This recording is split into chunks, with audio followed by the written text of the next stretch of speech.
Viewers' discretion. Please be aware that the views and opinions expressed by our guest are those of our guest solely, and they are not the views and expressions of the podcast or myself as Madam Speaker and the studios where we are recording. So if you want to come through as somebody who has the right to reply, if the episode is saying anything about you, you are more than welcome to reach out to us. But I want to emphasize that the views and opinions of the guest are solely of the guest and do not represent our channel, our podcast, or myself in any way, shape, or form. And then he said that the new person is giving him an ultimatum that if he wants to be with her, I must do an abortion. Every time I need to pick up my child, he will block me on his phone, block me on my child's phone, and she's staying with a helper. And there's no woman that would ever love my child the way I do. Welcome to the Safe Space Chess Podcast with Madam Speaker. My name is Perseverance Maremeni, also known as Madam Speaker, also known as the CEO of Self-Love. If you're joining for the first time, welcome to the family of healing, self-love, and motivation. And if you're returning, thank you so much for the continuous love and support that you are showing us. We are recording at number 7 Cedric Road in Isandoville, Bazalwane. So if you want to come through, maybe you want to start your own podcast or you need any videography services whatsoever, this is the plug for you. And also, if you want to come through to be our guest, there are 2 numbers which are appearing on your screen right now. You can use either one of the numbers to reach out to us so that we can sit and have conversations like we are going to be doing right now with this beautiful lady who is sitting next to me. Our beautiful guest is going to introduce herself, guys. When I say she's beautiful, I'm not even saying it just in J. I mean it, okay? She's going to introduce herself and we'll go straight into the episode of today. My sister? Hello. How are you doing? I'm okay, and how are you? I'm good. How are the nerves? Yeah. Please introduce yourself to the viewers at home. Okay, so my name is Masiviwe. I am from Centurion. Okay. And I'm just an entrepreneur. I'm a founder of a cleaning company. And the reason that I'm here, I just want to share my story of how I relocated from Cape Town to first Pretoria for a man. Then I moved to Polokwane, and then I ended up staying in Giyani.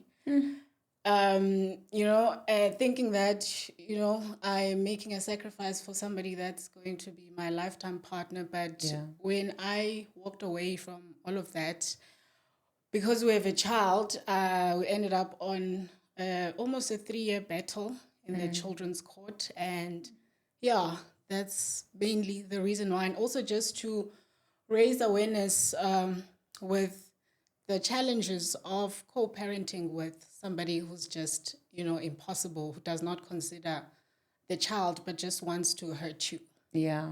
Yes. It's actually so ironic that what you are sharing today is something related to what I was talking about just yesterday, We were talking about how co-parenting with a narcissist can really be really difficult. Okay, not only a narcissist, because obviously we can't go around diagnosing people, Yes. But sometimes it's just survival of the fittest, and sometimes letting them stay with the child and you having to visit the child is another thing to consider. Yeah. But without having to now, take anything away from your story, I think maybe if you can just take us from the very beginning to say, where did you meet this person, so that the story is, this one specifically, it's your story. Yeah, so we met in Cape Town.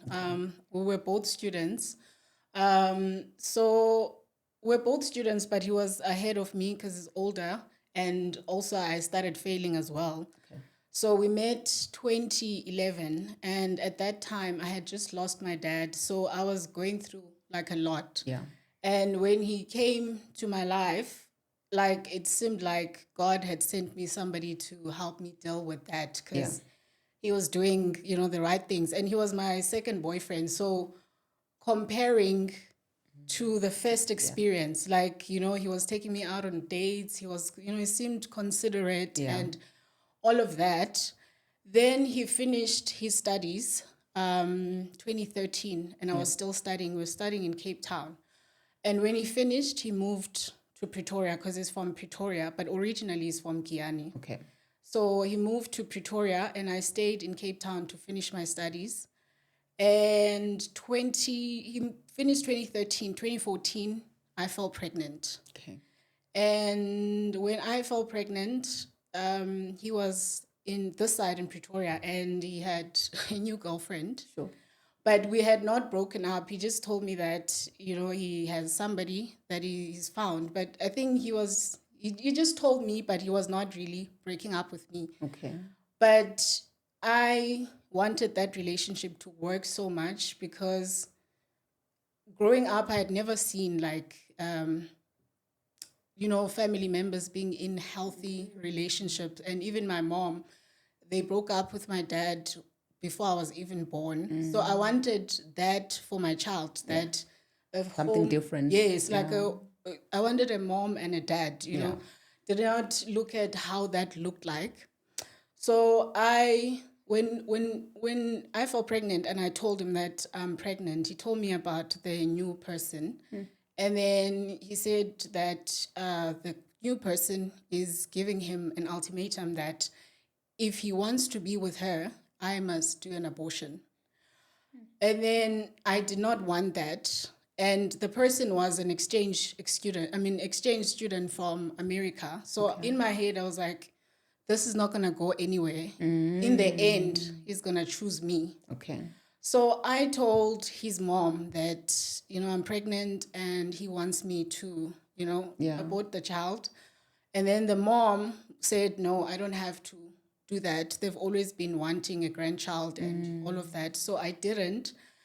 Then 2014, I gave birth. And because of the stress of all of that, my child was premature. I gave birth when she was 5 months going to 6. Sure. So, I gave birth. And then after giving birth, the mom said, I don't have to drop out of school. I can come, leave the child with her. Okay. And then during my holidays, then I will visit. Yeah. And he was also away because of work. Yeah.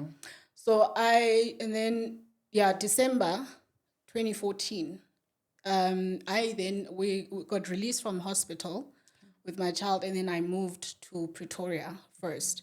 And then I stayed at his parents' place for a month, just to, get comfortable with, and also because my child was premature. So I needed, that time so that she's okay because she was fragile. Yeah. So after a month, I went back to school, and then he stayed this side. And then I was failing at school. So my degree was a 4-year degree, but I took 7 years. So during that time, we had not broken up, would be on and off. And then he would tell me that I must relocate this side and he will find me a school and what. But because I'm from a family where, I'm the first one from my, maternal side, I'm the first one to graduate and all of that. So I was like, I'm not walking out of this university with just a student card. Even though I'm failing, but I'll finish. Yeah. So eventually I finished my studies, and I remember the year that I finished, I went to the marks administrator at the university, and then I told her that I'm relocating to Pretoria to start a new life with my man and what. Yeah. And then she said, you've done so well. How about you do your honors? And then you know that you have it out of the way, and it's just a year. And I refused because I knew that my partner would give me an ultimatum that I must choose, or it would be another fight. So I was like, no, I'm not going to do this. And I was working part-time as well. So I resigned from my job. And then I moved this side. I moved here 2017. Okay. Hold on. Before we get to what happens now when you move this side, I just want to understand, Ore, when it comes to your family, did they have a say in anything that has been happening in your life? Because, even when you fell pregnant, you only spoke about the guy's family. Where is your family in all of this? So, my mom's, I've got my mom's family and my dad's family. My dad passed away. I mentioned that. So, from my dad's family, I have an aunt that, that I'm close to. So there's not really somebody that I could have said I will leave a child with, or I'll discuss what to do with the child. So I didn't even discuss that with them. And from my mom's side, my mom, we're from a rural area in Eastern Cape. So, and because I'm the oldest, I can say that I tell my mom that I've done this decision. Like Okay. it's not something that we discuss that okay, let's do this and this and this. Yeah. Like because I'm the firstborn and I've always had to do things for myself and always been independent. Yeah. Okay. So with regards to because I was still not done with studies, so I was like, if I go leave my child at home, you know, because she's premature, if now she needs to go to hospital to get an ambulance, you wait like actually I've never seen an ambulance from where I'm from. So and also like if you need to take a child for something or not even a child for an emergency, you have to hire like a car. So I was like, if there's an emergency, I don't think, you know, she'll be assisted as quick as, you know, she had. And when She moved. yes, and then when my ex mother suggested that I leave the child with her because we had a good relationship with her, so I felt that it was a better option. Yeah. Okay. And then now when you relocate and you come this side after leaving your job, you said 2017, ne? Yeah, 2017, end of 2017. I relocated the side and we stayed at his family's home in Pretoria just for December. Yeah. Then 2018, my ex got a job in Polokwane, not Polokwane, in Makweng. Okay. So we moved there with him and our child stayed with his mom. So his parents have two homes. Okay. One in Giyani and one in Pretoria. So the mom would stay in Giyani with our child and then the dad stayed here and they'd, you know, travel between the two homes. Okay. So when you now eventually moved this side, what had happened to the other girlfriend that he had? So what had happened was, because now I had told the mom that I'm pregnant and the family had a meeting about it that the girl is going to go back to America and now they've been wanting a child, so they don't want me to do an abortion. So they managed to convince him Yes, and then he had to choose between me and the girl and eventually he chose me. Okay. And it happened that during the time that I was still in Cape Town, he got an internship in Cape Town, so he moved that side and I guess it made sense for him to then come back to me. Okay. Yeah. All right.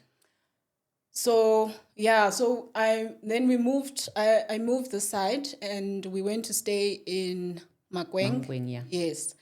And then we stayed together for just 2 months. Okay. And the mom got sick. Okay. And she passed away.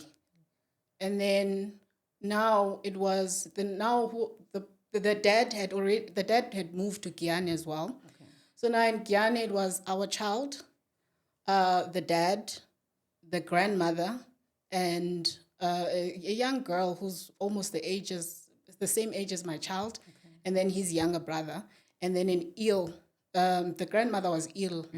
So I suggested to him that because I'm not working, and he can survive without me, so I suggested that I should go stay in Giyani and help take care of our child. Okay. And also assist with the grandmother and everyone else. So I did that. After the mom's funeral, I moved to Giyani. And then he stayed in Polokwane and he'd travel on weekends. Okay. And I took care of everyone I took care of everyone and I got an internship in Cape Town, an offer actually. Okay. And I declined it because I wanted to, to take care of him and the family. You chose a man. Yes, so I declined it and I took care of the family, the grandmother, and the grandmother was on chronic medication. I would be the one to give her the medication, to remind her to drink the medication, and she got sick the first time. Mm-hmm. We rushed her to hospital, and she got admitted, and she stayed in hospital for quite some time, but then she recovered. Okay. Then she got sick again, and then this time around, she passed away. So with the day that she got sick, we took her to hospital, me, the helper. So in Giyani, there was a helper who was not a stay-in. Okay. So me, the helper, and my ex's dad. So when we arrived at the hospital, the dad rushed to get like the grandmother's file. Okay. And then I got out of the car, and then I rushed to get, those people that I think they called a porter. Yes, in the hospital. Yes. Yeah. So I rushed to, because there was no sense of urgency. So I rushed, and I could tell that, she's losing her breath. So I rushed to get the porter, and then ran back to the car just to check, what was happening. When I got into the car, and then I was holding her, and her eyes starting, turning gray and rolling back, and she passed away just like that. And yeah, she passed away. And after that, then the funeral was done. And even during the time that I was making all these compromises, there was no good treatment Or from him. appreciation. Yes. Yeah. So after the funeral, then I was like, you know what? I've been giving my life to this person. And so I asked the family if I can go visit my aunt just to get a breather from everything, because after the grandmother passed away, everybody just moved on, and I also did not take time to yeah. Sorry. So I said I'm gonna take some time and go see my aunt, because I need a breather, and just to get away from the situation. And also because I graduated, I was watching the people that I graduated with, progress in life, and I'm like, mine is at a standstill. So I went to see my aunt in Mpumalanga, and I'm a person who likes working out and all of that. So from within just a year of me, moving from Cape Town, I gained so much weight, and my confidence disappeared, and I stopped taking care of myself. So when I went to Mpumalanga, the first thing my aunt said was, "Uyazibona bunjani?" And when I looked in the mirror, I was like, I can't recognize this person. I've gained so much weight, and I'm not myself. And then from there, I was like, you know what? I need to focus on me. Yeah. And I started applying for jobs now, and stopped with this, house girlfriend thing. Yeah. So I started applying for jobs, and not just in Giyani and Polokwane, because at that time I was just applying for jobs in Giyani and Polokwane. And also because I'm a person who I'm ambitious. So during that time that I was in Giyani, I would suggest to him that, okay, there's a school close to where we stay. I want to start cooking food because I'm a great cook. I want to cook food and go sell at that school. And he would, every idea that I suggested, he would have something negative to say about it. And there was even this other girl from the community who was doing invigilation for some college in Giyani. She said she can hook me up, And even with that, my ex would say, "No, you're not gonna do such a job. I'm not gonna have a girlfriend that's doing invigilation and what." And I wouldn't. So when I went to see my aunt, like I started, realizing what's disappearing within me. So I started applying for jobs now. And luckily there was a friend that I knew that was working at some company here. And she helped me with applying, and she said she'll help me with tracking my application and what. Yeah. Then luckily I got the job. When you went to visit your aunt, for how long did you stay there? I think it was a week. And then you went back to Giyani again? Went back to Giyani. Oh, so then the ambition of you wanting to apply and all of that stuff was happening when you were in Giyani? Yes. Okay. So I started applying at my aunt's place, and then when I went to Giyani, and I did not tell my ex that I'm applying. I just did things behind his back. Yeah. So, yeah, I got the job, and that was now 2018. Okay. And when I got the job, I had absolutely nothing. I had no money. I had no clothes. I had nothing. But the friend that helped me get the job, she gave me accommodation. Where? Here in Centurion. So I got a job at Outsurance. So Okay. she was staying opposite, where we worked.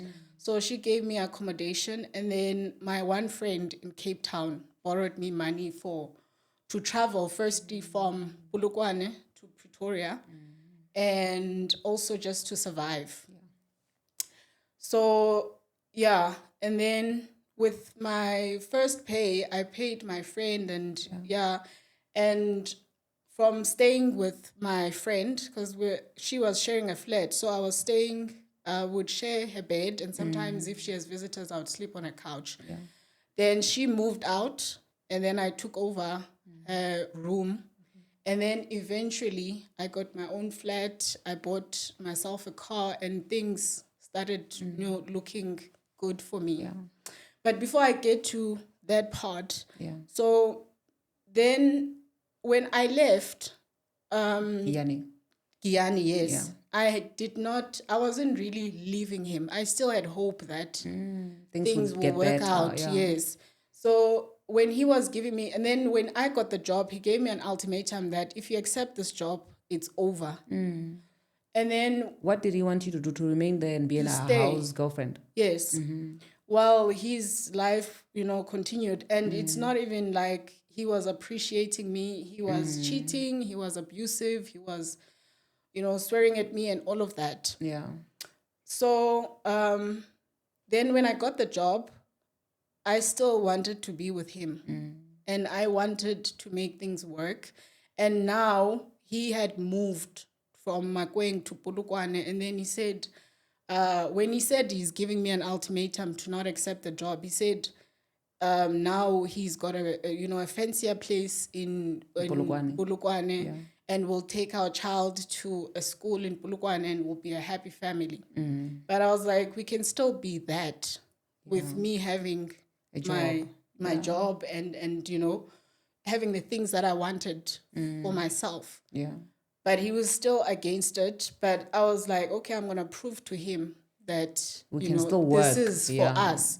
When I got the job, and where he was working, it was not permanent. So I added him on my medical aid at work, and added our child, added him on a life cover at work. And I told him that if something happens to me, this is what you're going to get. And I'm committed to, making this work. And I started looking, at options of buying a car for myself and a car for him.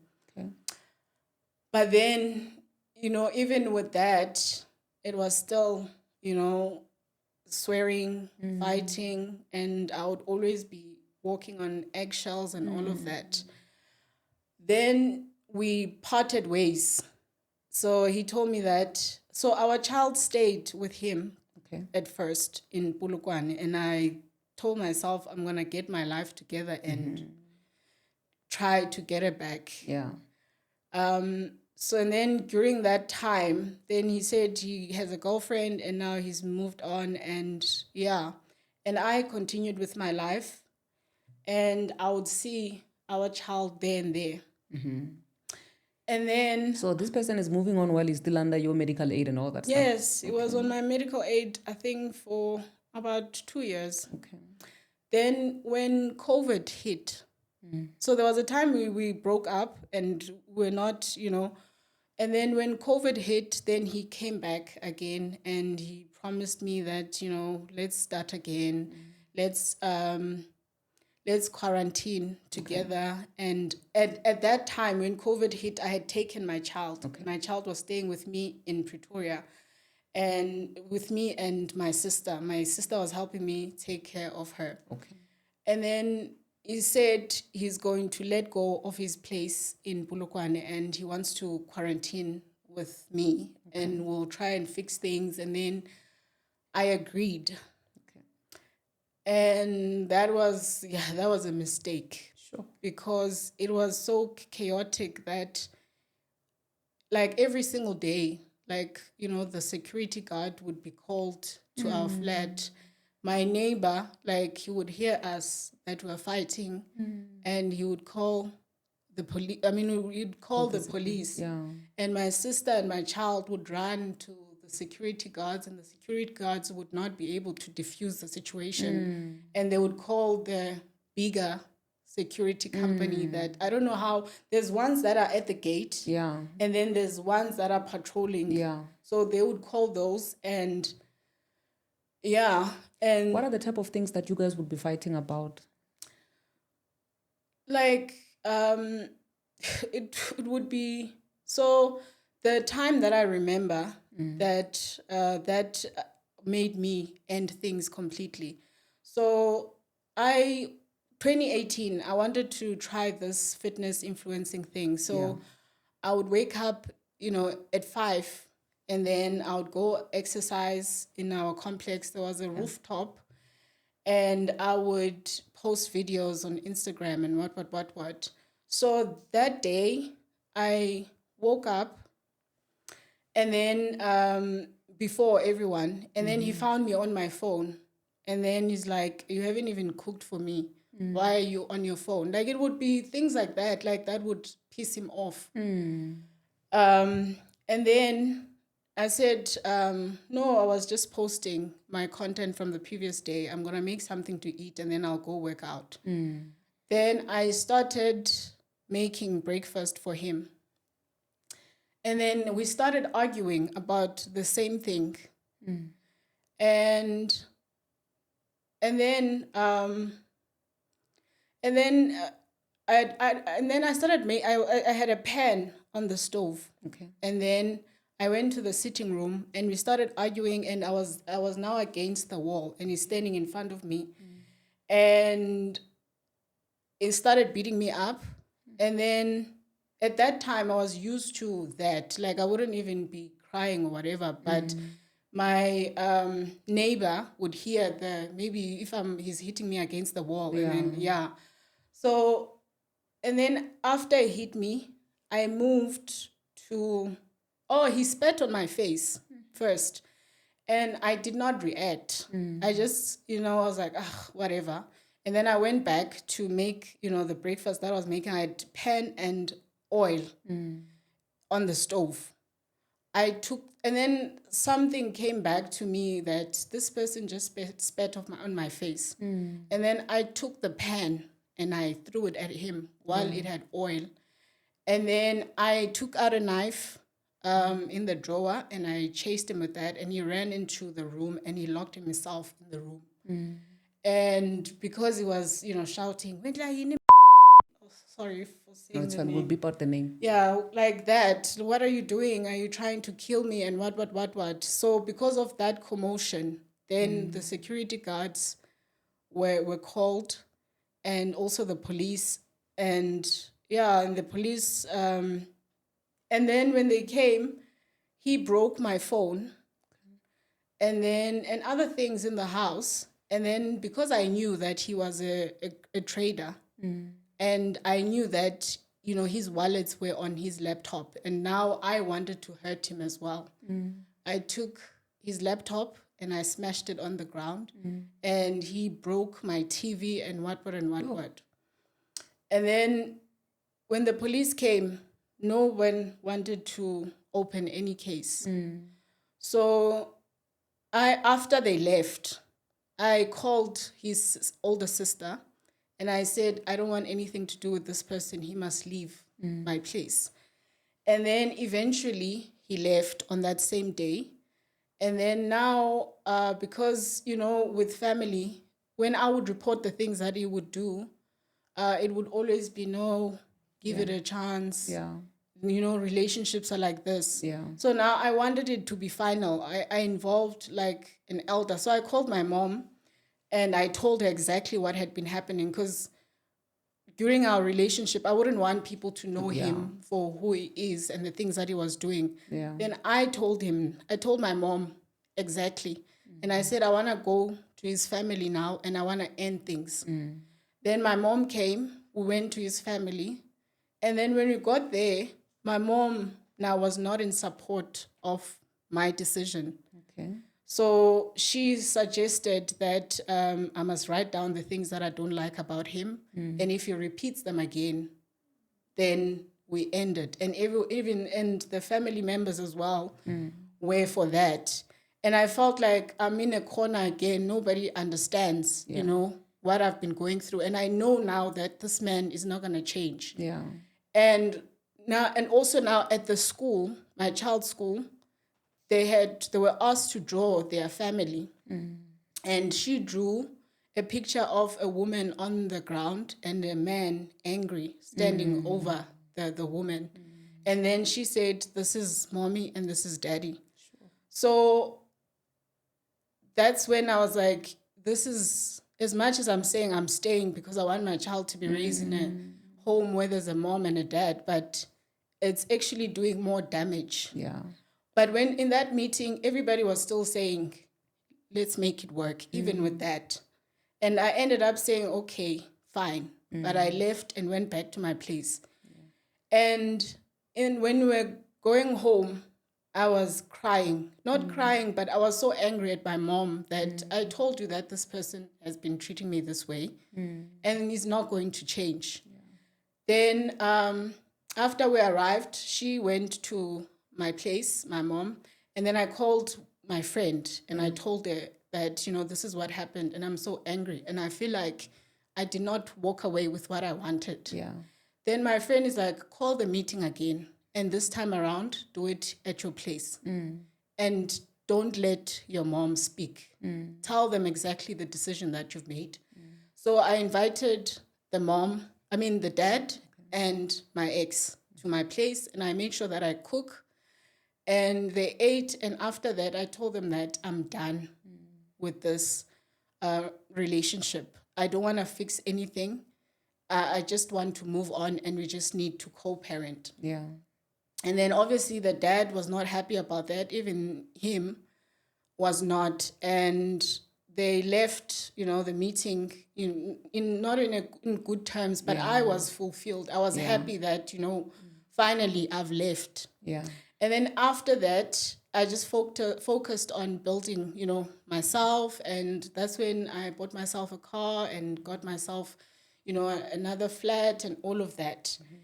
And then things were good for me. I was happy. Financially, I had recovered as well.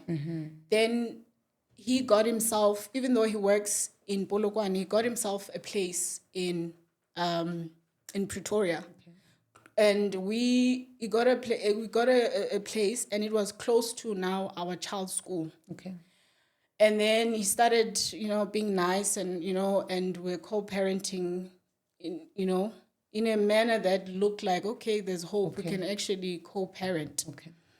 And then we're struggling to find transport for our child from my place, but there was transport from his place. And he had a helper, and because he was working from home, he was at his place full time. Okay. So we had a verbal agreement that our child is going to stay with him. Okay. And then on weekends, I'll go pick her up. And then it didn't even last long. Every time I need to pick up my child, he will block me on his phone, block me on my child's phone, and there was no way of me accessing his estate without him sending a code and all of that. Yeah. And I would call his dad and ask for them to intervene because I just want to pick up my child. And they would assist at times, and then they would say, this can't be going on. What's going on with you guys? Why can't you, you find common grounds. Yeah. And they didn't see that all this commotion is coming from his side. When he has to pick up the child for me, there's no fights, there's no blocking, there's no whatever. And then it would happen over time. And then eventually I got tired of dealing with it on my own.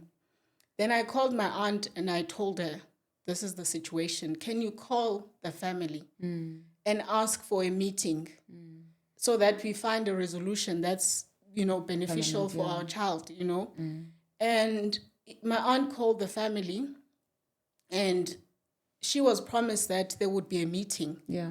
And that never happened. And then it happened that the sister invited me to our child's party. They were hosting our child's party. Then she said, I must attend. Okay. And I attended with my friend. And my ex's friends had not seen me in a long time. They last saw me when I was, in Giyani. Yes, so just, they had not seen me. And then when they saw me, they were shocked that, is this you? Like their reaction was compliments.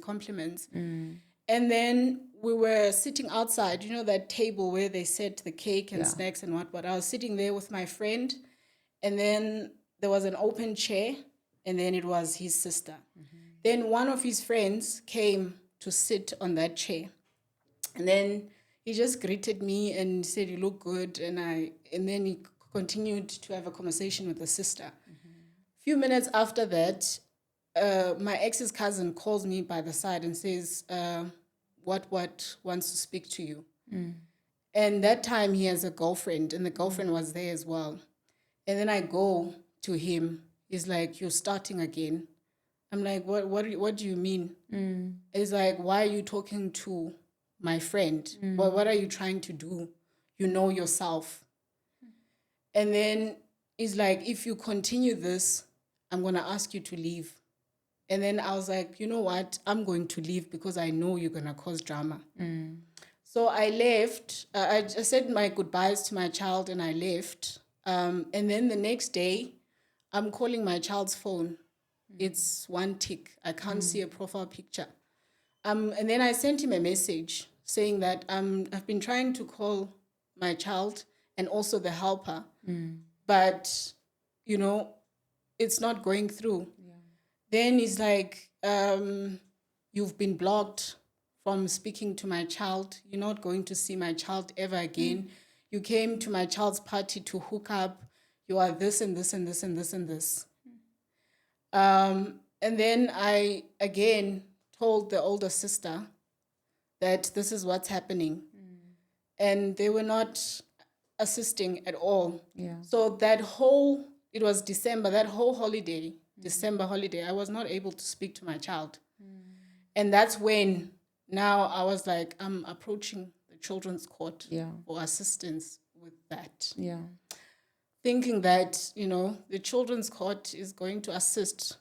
But so with now the children's court, when I was the applicant, so I said, because now there was no longer COVID. Now he was required to go to work. Yes. Yeah. And now our child is left with a helper at his place. I am here. I've got a place. It's in a secured, complex. Yes, I have a car. I can drive her to school. If I can't, I can get like proper transport for her. Yeah. And I don't, mistreat my child in a way that is harmful. So I'm like, I want to have primary residence, and any time that is around here, even if it's during the week or whatever, he can pass by and pick up our child. And then he was not for that. And he was saying things about me that I hit my child and I'm never around and so many other things. And then in court, and then the magistrate requested to speak to our child. Yeah. And then on that day, we both did not know that she would be required to go to court. So the magistrate sent a social worker to fetch our child from school straight to court, and said that they don't want the child to speak to any of the parents because they don't want the child to be influenced. Yeah. And then she was interviewed, and then she said she wants to stay with both parents, and she had good things to say about both. Okay. And then after that, immediately when we left the court, my baby daddy stormed out angry at the fact that she said Good she things wants to, even about yes. you, yeah. He stormed out, and the magistrate had said that, the outcome of that, the magistrate said, okay, because the child wants to stay with both, she's going to stay with me during the week, and then on weekends he can get her, or any time that he's around. And because of that, he stormed out. And the magistrate had said, because the following week now our child would be required to come to me. So he's giving the dad the week to spend time with her and what. So she had to go home with him after that. And immediately when there was no people looking, he stormed out, and my child chased after him. And because I needed to get the court order, I couldn't go after them. Yeah. Yes. So I called after they had left, and he did not pick up. And then I sent a message that my child left without even saying anything. And then he sent a message saying what, swearing. And I presented those to the court. And then after that, they said our child is going to be interviewed again, because now he's saying this and I'm saying this. And then he made sure that the second time that she's going to be interviewed, he took a day off work in Polokwane and went to fetch our child. And something I forgot, they then assigned a lawyer for our child. So the lawyer for our child said she wants to interview our child again. So that's when she was interviewed for the second time. So he volunteered to take her to the lawyer, and our child repeated the same things that he had said The first time. And now she had changed and said she wants to stay with daddy. Okay. Even though daddy is not even staying there. Yeah. And then after that, I think she thought I was going to be angry and what. I said to her that if you want to stay with your dad, I don't have a problem with that. I want you to be happy.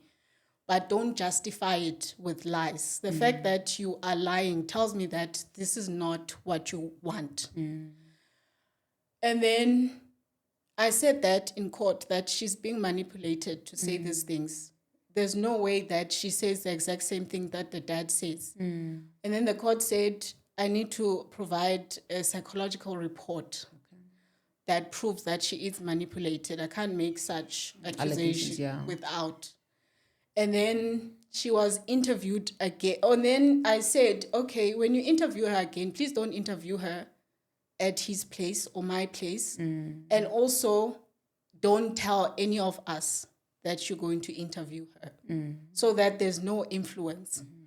And then the social worker arranged to interview her at a school. And then she repeated the same things again.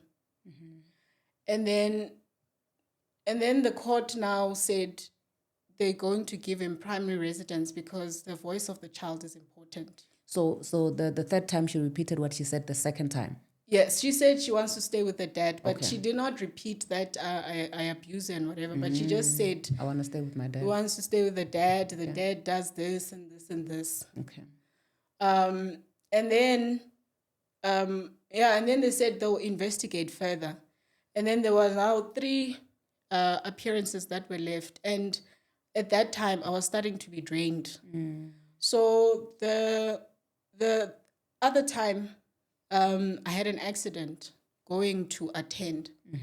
And I had to leave, the accident scene without, liability being resolved or having the police being there, because I didn't want it to be postponed. I just wanted it to be over and to done be resolved. with. Yeah. but it was still postponed.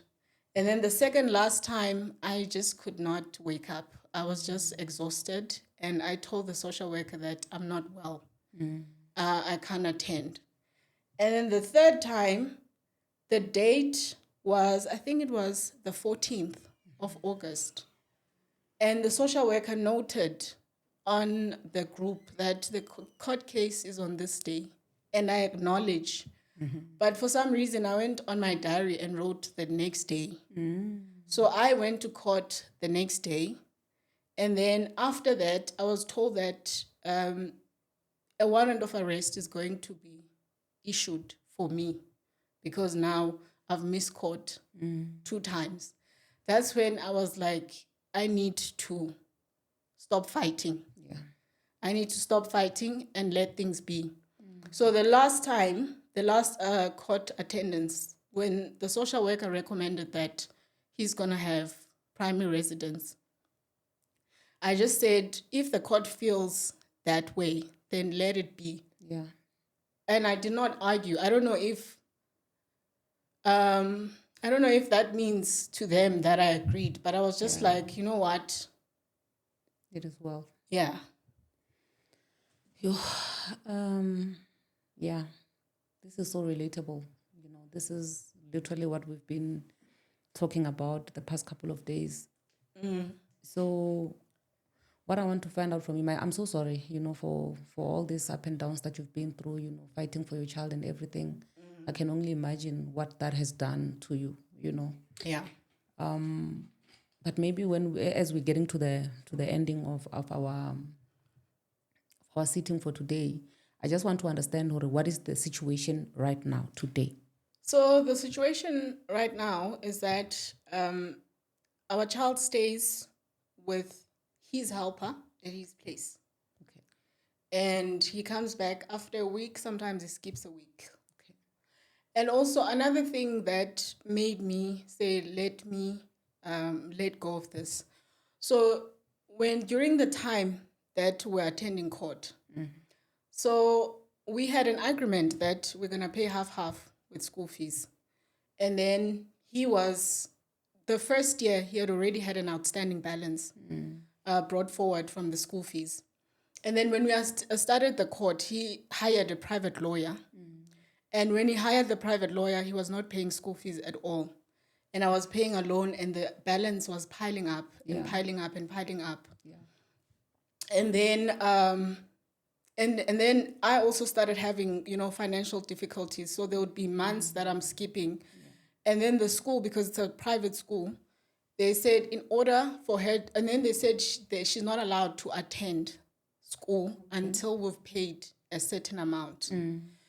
And I tried different options for getting a loan and what. And I was not successful in that. So I resigned from my job to access my pension fund to make an arrangement so that at least she finishes the year, because it was September. And she was sitting at home for almost a week. And I saw messages with her friends that, you know, she's missing school and asking them, what did you do today? Yeah. So I resigned to access my pension fund, and I made an arrangement with the school. And she was able to finish. And I told myself that I'm going to focus on my business and, you know, things are going to work out. Yeah. But, you know, with business, it takes time for things to get there. So financially, things started declining for me. Yeah. So then I had to downgrade from the place that I was staying in. And, you know, so I felt like instead of fighting to have her, let me downgrade and focus on rebuilding my life. Yeah. And I know that she's going to see his true colors, and she's going to see how I fought. Yeah. And by the time that she comes back, I need to be in a financial position to take her to a psychologist and, you know, just make up for the time that we lost. Yeah. But she's staying at his place with the helper. And and I see her on certain, you know, when I'm not. Sure. Yeah. Sure. I'm so sorry. I can only imagine how difficult it is for you because there's I can get some tissue there. I'm so sorry, my sister. Oh. This is a very common battle, with mothers. Yeah. Fighting for your child and seeing yourself losing your child. It's not a nice thing. Yeah, and what hurts me the most is she's a girl. Now she's 11. She's about to be 11. There's things that I could be teaching her. Yeah. And every time I see her, there's changes in her, and I can't really, teach her about being a woman, being a girl, and some of the changes that you she's feel like seeing. you're being deprived of that Yes. opportunity. And she's staying with a helper, and there's no woman that would ever love my child the way I do. And there's no woman that would ever take care of my child the way you would. Yes. So I feel like I'm deprived of that. Yeah. Sure. I'm so sorry about that, my sister. This is heavy. Just yesterday, I made a video about, like I did say even in the opening statement, that I was talking about how sometimes for the sake of your own sanity, for you to stay alive for that child, sometimes having to allow that person to stay with the child, it's okay because you're fighting towards your grave, and that child won't even get to see you, at the end of the day. But I think maybe it coming from someone like you who is living it, I think it will hit differently. I don't know if maybe to somebody who is watching this right now and they have just started this custody battle with a man who is adamant to make sure that they disconnect the mother and the child to punish them for whatever reason. Because I believe that, in my opinion, I feel like this man never loved you. He hated you from the get-go. Yeah. And there's absolutely nothing that you did to deserve the type of treatment that he's giving you. But the fact that he never even loved you is the reason why he's punishing you, And for the fact that he didn't even want this child to begin with, but for the fact that he can fight, he's bringing it on. Yeah. And he just wants to see you deteriorate your health, your mental well-being, your finances, and all of that stuff. Yeah. So if somebody is watching this right now and they're about to go through a custody battle with a man who is like your ex, what can you say? What can you advise that person? So firstly, they need to be strong, because with men like my ex, I have all the evidence, the text, the everything. But I don't know how the system works. Yeah. So even with having that type of evidence, it can still go the other way. Yeah. So firstly, the person needs to be strong, because, that whole process can actually break you. And if it happens that the children are interviewed and they say something, they lie, don't use that against your child, because the child, with my ex manipulated me when I was an adult. Big age, yeah. So imagine a child with such a person. Yeah. So don't use it against them. Do not change your heart towards your kids, because even with my ex, he says, my child said this about you. My child said this about you. And he's trying to distance me from my child. At the same time, he's saying things to my child, so whatever the child says, don't use it against them. Just remain the same and love them. And also, even though sometimes you can't have the proof, just keep it, because with people like that, they'll send everything, all the insults. Yeah.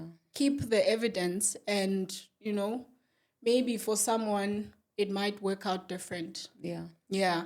And also, if now the court grants, primary residence to the father, try to work with the father, because try to be the bigger person, because the kids are caught in the middle, and they're the ones that are suffering the most. And also something that I also want to say is that if you are leaving a partner, do not ever leave your child behind, Yeah. regardless of the situation. Yeah. Because when you leave the child behind, you're sort of giving away your parental rights. Yeah. And the father can say, you left the child. Okay. So, And they can use that against you. yes. So if you are living a relationship, live with your kids and suffer with them. Yeah. Yeah. Okay. I think as you can hear the beeping sound at the end there, that we've reached the end of today's episode. Where do the people get a hold of you if they want to reach you on the socials? Do you want to be in touch with the viewers at home? Yes, so I do have social media. I've on Instagram. My personal account is Masiviwe_Malwabi. Okay. And then for my business cleaning services, it's Dead Handlers. Okay. Yeah. All right. No, thank you so much, my sister. I wish you all the best. And I do believe that with this, a lot of people are going to come forward and see how we can even assist in the situation. But more than anything, I appreciate you being just open and honest and wanting to raise an awareness so that other people don't end up in the situation that you are in. Yeah. With that being said, Bazalwane, thank you so much for joining in. Please do leave a lovely comment in the comment section and tell us what you think about today's episode. And also, if maybe you have more knowledge about this type of situations and you know how you can help our sister, please do reach out and let us be in touch so that we can see how we can help each other. With that being said, thank you so much. I will see you guys on the flip side. I love you. God bless you. Mwah.